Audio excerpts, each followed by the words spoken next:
নমস্কার শ্রোতা মণ্ডলী, বড়রা আমার প্রণাম নেবেন আর ছোটরা আমার ভালোবাসা নিও। আজকে কালকের যে অংশটি শেষ করেছিলাম সেখান থেকে আজকের ভিডিওটি শুরু করছি। চলুন কথা না বাড়িয়ে ভিডিওটা শুরু করা যাক। মীরাবাই ছবিটি তিনি তামিল, হিন্দি এবং মারাঠি তিনটি ভাষাতেই দেখেছিলেন। ওয়াংখাড়ে স্টেডিয়ামে তিনি ওয়েস্ট ইন্ডিজের সঙ্গে ভারতের টেস্ট ম্যাচ দেখেছিলেন, যেখানে ওয়েস্ট ইন্ডিজের 3W sir Frank Worrell, sir Everton Weekes, sir Clyde Walcott এবং ভারতের লালা অমরনাথ, দাত্তু ফাদারকার প্রভৃতিদের খেলতে দেখেছিলেন। নেপোলিয়ন হিলের লেখা think and grow rich, the master key of riches, Mahatma গান্ধীর self indulgence versus self control, the story of my experiments with truth প্রভৃতি ছিল তার পছন্দের গ্রন্থ, যেগুলি তার জীবনীকে বিশেষভাবে প্রভাবিত করেছিল। কর্মজীবনের এই নির্বিচ্ছিন্ন ব্যস্ততায় কিন্তু যুবক জয়রামের জীবনের মোড় ঘুরিয়ে দিল। যে বাড়িতে তিনি থাকতেন সেখানেই থাকতেন সুরেন্দ্রনাথ মেনন নামে আর একজন, যার সঙ্গে সাধারণত তিনি অফিসে যাতায়াত করতেন। ইতিমধ্যে তার হাতে এসে পড়েছে স্বামীজির কয়েকটি বই, এছাড়াও গান্ধীজির বইও তিনি তখন পড়েছেন। একদিন মেননকে তিনি হঠাৎ বলতে শুরু করলেন, আচ্ছা মেনন, প্রতিদিনই আমরা সকাল 10টায় অফিস যাই আর ফিরে আসি বিকাল 5টায়, তারপর খাওয়া দাওয়া, কিছুটা আনন্দ হুল্লোড় করা, ক্রিকেট খেলা দেখা ইত্যাদি। 30 বছর বা আরও বেশি বা কম সময় এভাবেই তো আমাদের দিন চলে যাবে। বিবাহ, সংসার, জীবনযাপন আর শেষে মৃত্যু। তাহলে এই জীবনের অর্থ কী? কিসের জন্য এই সমস্ত কিছু? মেনন কিছুটা ভয় পেয়ে বলে উঠলেন, দেখো, এইসব বলো না, সবাই তো আর মহাত্মা গান্ধী হতে পারে না। জয়রাম স্পষ্ট উত্তর দিলেন, আমি তো মহাত্মা গান্ধী বা অন্য কারোর মতো হতে চাই না। আমি শুধু জীবনের অর্থ আর তাৎপর্য খুঁজতে চাই। আমি আমার প্রশ্নের উত্তরগুলি খুঁজছি। আমি শুধু জানতে চাই কেন আমরা এই সব করে চলেছি। এই সময় তিনি মাঝে মাঝে একা একা ওরলি সমুদ্র সৈকতে গিয়ে বসে থাকতেন নির্জনে। সৈকতে পড়ে থাকা বিরাট প্রস্তরখণ্ডের ওপর বসে ভাবতেন, আচ্ছা, এই যে এত বড় বড় পাথর, এই যে বিরাট বিস্তৃত সমুদ্র, এই যে অনন্ত আকাশ, এর প্রেক্ষাপটে আমি তো কত ক্ষুদ্র এই পৃথিবীতে। ঠিক পরক্ষণেই তার ভিতর থেকে কে যেন উত্তর দিত, একথা হয়তো ঠিক, এই বিপুল ধরনীর প্রেক্ষিতে তুমি হয়তো অতি ক্ষুদ্র, কিন্তু তোমার ভিতরে রয়েছে এক বিরাটের উপস্থিতি, যে কিনা এদের সবার চাইতে অনেক অনেক বড়, অনেক মহৎ। নিজেই পরবর্তীকালে তার এই অনুভবের কথা মানুষ জগতের এই অপূর্ব দিব্যভাবের বর্ণনা দিতেন তিনি। তখন আমি গান্ধীজির আত্মজীবনী the story of my experiments with truth পড়ছি। এই বইতে গান্ধীজি যে ব্রহ্মচর্যের উপর বিরাট গুরুত্ব দিয়েছিলেন তা আমাকে খুব আকর্ষণ করেছিল। গান্ধীজি এখানে বলেছিলেন যে যখনই তার মন দুর্বল হয়ে পড়ত তখনই তিনি রামনাম জপ করতে শুরু করে দিতেন।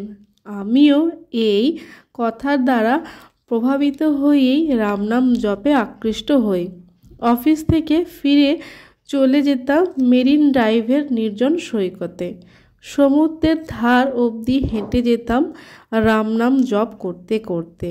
নেপোলিয়ন হিলের বইতে আমি 3টি বিষয় পড়েছিলাম। প্রথমত, একজন মানুষের জীবনে একটি আদর্শ থাকতে হবে।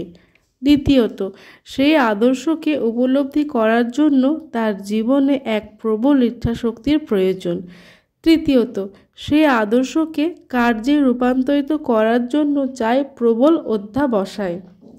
আমি ভাবতে শুরু করলাম, তাহলে আমার জীবনের আদর্শ কী?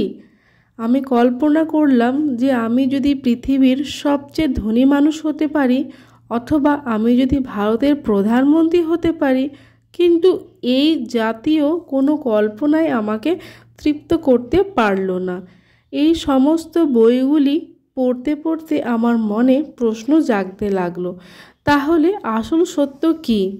একদিন একটি ডাবল ডেকার বাসের ওপর তলায় বসে যাচ্ছি। বেশ কিছুদিন ধরেই ওইসব নানা চিন্তা মনের মধ্যে ঘুরপাক খাচ্ছে।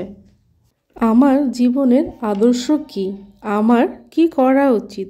হঠাৎই ভিতর থেকে কে যেন বলে উঠল, আমাকে সাধু হতে হবে। উদ্দেশ্য স্থির হয়ে গেল। আমি এবার সাধু হওয়ার জন্যই চেষ্টা শুরু করলাম। পরবর্তীকালে এই প্রসঙ্গ করতে করতে তিনি নবীন এক সাধুকে বলেছিলেন। এই পর্বটাই ছিল তার জীবনের ফার্স্ট ওয়াকিং। এরপর তিনি আর অন্য কোনো দিকে ফিরে তাকাননি।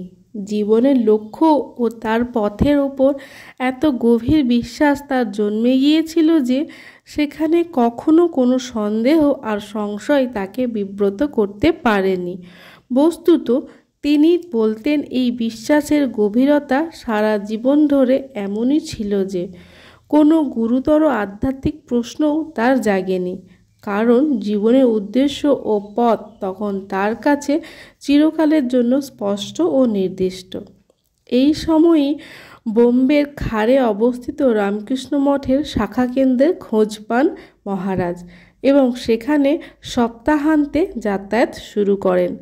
রাতের বেলা বিছানায় শুয়ে রামনাম জপ করতে করতে বালিশ ভিজে যেত চোখের জলে।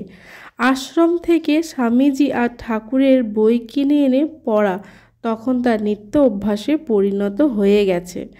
কথামৃতে পড়লেন একদিন যে ঠাকুর বলেছে, নির্জনে গিয়ে 3 দিন সাধনা করো, গভীরভাবে প্রার্থনা করো, নিশ্চয়ই ভগবানের দর্শন পাবে। এটি পড়ে তিনি খুব উদ্দীপ্ত হয়ে উঠলেন। ঠিক করলেন এই চেষ্টাই তাকে করতে হবে। 2টি পোস্ট কার্ডে 2টি আলাদা চিঠি লিখলেন। একটি মেননকে লিখে জানালেন যে তার কয়েকটি বই আশ্রমের গ্রন্থাগারে ফেরত দিয়ে দিতে, আর একটি চিঠি লিখলেন তার বাবাকে, জানালেন যে আমি চলে যাচ্ছি, আমার জন্যে কোনো চিন্তা করো না। কিন্তু স্টেশনে পৌঁছেও চিঠি 2টি পোস্ট করতে পারলেন না। চলে এলেন বম্বে আশ্রমে। সেখানে তখন অধ্যক্ষ মহারাজ স্বামী শম্ভুধানন্দজি মহারাজ ছিলেন না। যুবক জয়রাম দেখা করলেন স্বামী অর্পণানন্দজির সঙ্গে। সত্য মহারাজকে তিনি বললেন যে তিনি আর বাড়ি ফিরে যাবেন না। যাই হোক, সত্য মহারাজ তাকে বুঝিয়ে বললেন, এভাবে তো হঠাৎ করে সঙ্গে যোগদান করা যায় না, তুমি বরং আশ্রমে কিছুদিন যাতায়াত করতে থাকো, তারপর যোগদান করো। মহারাজের নির্দেশ মতো যুবক জয়রাম সেদিনের মতো ফিরে গেলেন তাঁর আস্তানায়। কিন্তু জীবনের অন্য বিষয়গুলি সম্পর্কে তার যাবতীয় স্পৃহা তখন নষ্ট হয়ে গিয়েছে। ভোর 4টায় উঠে তিনি পৌঁছে যেতেন আশ্রমের মন্দিরে, তারপর যেতেন শহরে অন্য কাজকর্মে। রবিবার সারা দিনটা কাটাতেন তার আশ্রমে। আরও বেশি করে পড়তে শুরু করেন স্বামীজির বই। এমনও হয়েছে যে ট্রেনে যেতে যেতে স্বামীজির বই পড়ায় তিনি এত মগ্ন হয়ে গিয়েছেন, তার গন্তব্য স্টেশনটি ছাড়িয়ে আরও 2-3টি স্টেশন পরে গিয়ে নেমেছেন। 1951 জুন মাসে যুবক জয়রাম রামকৃষ্ণ মঠের স্টুডেন্টস হোমে চলে আসেন। এই সময়েরই আরেকটি ঘটনা নিজের মুখে বলেছেন তিনি। একদিন মন্দিরে ধ্যান করতে করতে মনে মনেই ঠাকুরকে জিজ্ঞাসা করলাম, আমার ইষ্টকে? মন্দিরের ঠাকুরের ছবির থেকেই যেন উত্তরটি তার কাছে পৌঁছে গেল, আমিই তোমার ইষ্ট। সেই থেকে ভগবান শ্রী রামকৃষ্ণকেই তিনি তাঁর ইষ্ট বলে গ্রহণ করেন। যদিও শ্রী রামচন্দ্র, শ্রীকৃষ্ণ এবং শ্রী রাজারাজেশ্বরী মাতার প্রতিও তার গভীর ভক্তি চিরকাল ছিল। ইতিমধ্যে তিনি বিএ কোর্সের ফাইনাল পরীক্ষাটিও দেন এবং তারপরেই 1952 28শে ফেব্রুয়ারি বম্বে আশ্রমে যোগদান করেন। পরে অবশ্য তিনি জেনেছিলেন যে বিএ পরীক্ষায় তিনি পাশ করে গিয়েছেন, কিন্তু এর মার্কশিট বা সার্টিফিকেট কখনোই তিনি নিয়ে আসেননি। সঙ্গে যোগদানের কথা তিনি তার বাবাকেও পত্র মারফত জানিয়ে দেন। এই নিয়ে পিতা পুত্রের একটি অতি চমৎকার পত্রালাপও হয়েছিল, যেখানে যুবক জয়রাম মানব জীবনের উদ্দেশ্য নিয়ে তার স্পষ্ট বক্তব্যকে সুন্দর এক সজ্জিত যুক্তির মাধ্যমে উপস্থাপিত করেছিলেন। প্রসঙ্গত উল্লেখ্য যে পূজনীয় জয়রাম মহারাজের বাবা মাদ্রাজ মঠেই পরম পূজনীয় মহাপুরুষ মহারাজের দর্শন লাভ করেছিলেন। বম্বে মঠের অধ্যক্ষ স্বামী শম্ভুধানন্দজি তাকে বলেছিলেন যে ওই কারণেই তার সন্তান জয়রামকৃষ্ণ সঙ্গে যোগদান করেছেন। বম্বে আশ্রমে তার প্রথম কাজ ছিল ঠাকুর ঘরের ভাণ্ডারে।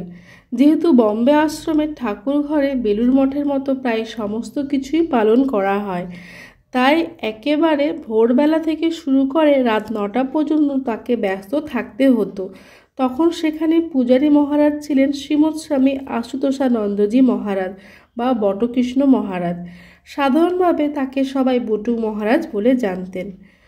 বটুক মহারাজ ইংরেজি জানতেন না আর জয়রাম মহারাজ বাংলা জানতেন না, তাই দুজনের কথোপকথন ছিল অত্যন্ত আকর্ষণীয়।